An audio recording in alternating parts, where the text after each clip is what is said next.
আবারও ফিরে এসেছে জুলাই।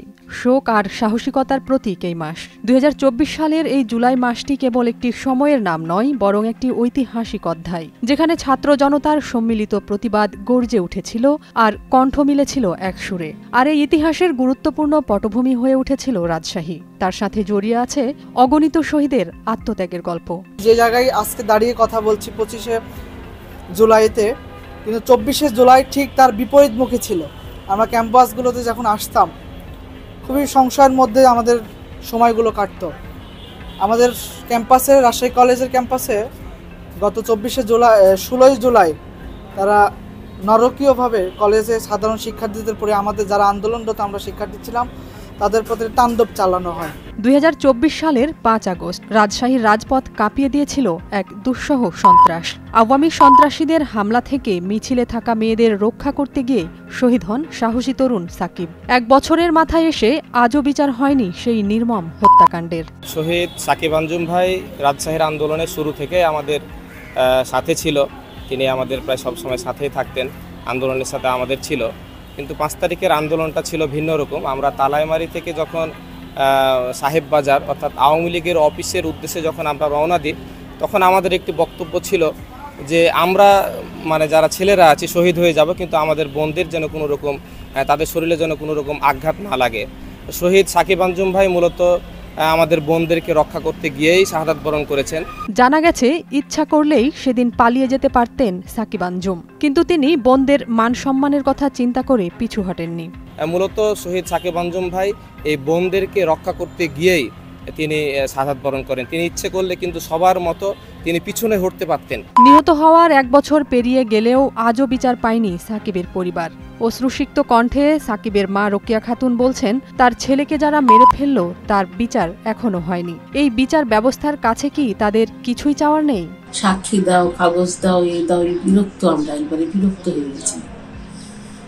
বিচার হবে কি না তাই আমরা জানি না। বিচার হইলে যারা ছিল তাদেরকে তো ধরেছে, কি বিচার করছে।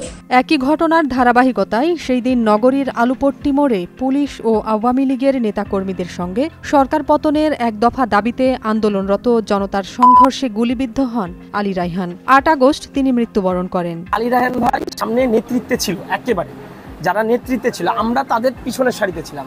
আলী রায়হান ভাইয়ের মাথাতে গুলিটা লাগে, ঠিক কপালের উপরে এই ভুরুর এই দিক দিয়ে গুলিটা ঢুকে পিছন দিয়ে চলে যায় এবং ভাই ওখানেই স্পটে পড়ে যায়। শুধু সাকিব বা রায়হান নয়, রাজশাহীর সেই রক্তক্ষয়ী জুলাইয়ে অনেকেই আহত হয়েছেন।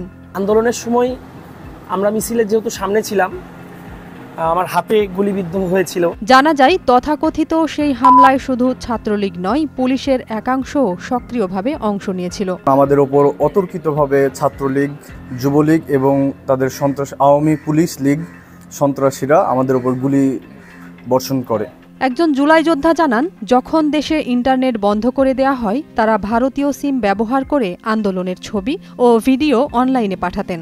আমাদের এক সহযোদ্ধা ভাইয়ের চিকিৎসার জন্য ইন্ডিয়ান ভোডাফোন সিম নিয়ে আসা হয়েছিল। সেই সিমের মাধ্যমে আমরা নদীর ধারে গিয়ে বাইরের দেশে নিউজ পাঠাতাম বা ঢাকাতে পাঠাতাম নিউজ অনলাইনের মাধ্যমে ওই সিম ব্যবহার করে।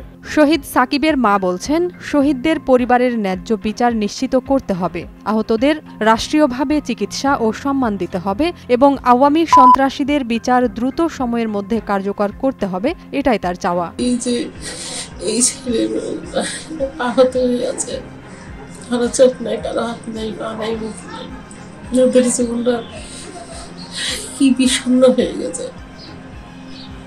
আমাদের দেশে সরকার পারে না, তাদেরকে আগামী দিনগুলো যেন তারা স্বচ্ছন্দভাবে চলতে পারে সেই ব্যবস্থা করে দিতে। আজকের জুলাই আর শুধু ক্যালেন্ডারের পাতা নয়, এটি রাজশাহীর মানুষের কাছে এক সাহসিকতার প্রতীক। তবে প্রশ্ন রয়ে যায়, সেই প্রতীক কতটা কার্যকর, আর কতদিন শহীদদের পরিবার বিচারহীনতার যন্ত্রণায় কাঁদবে? নাজিয়াত রুনা, নয়া দিগন্ত।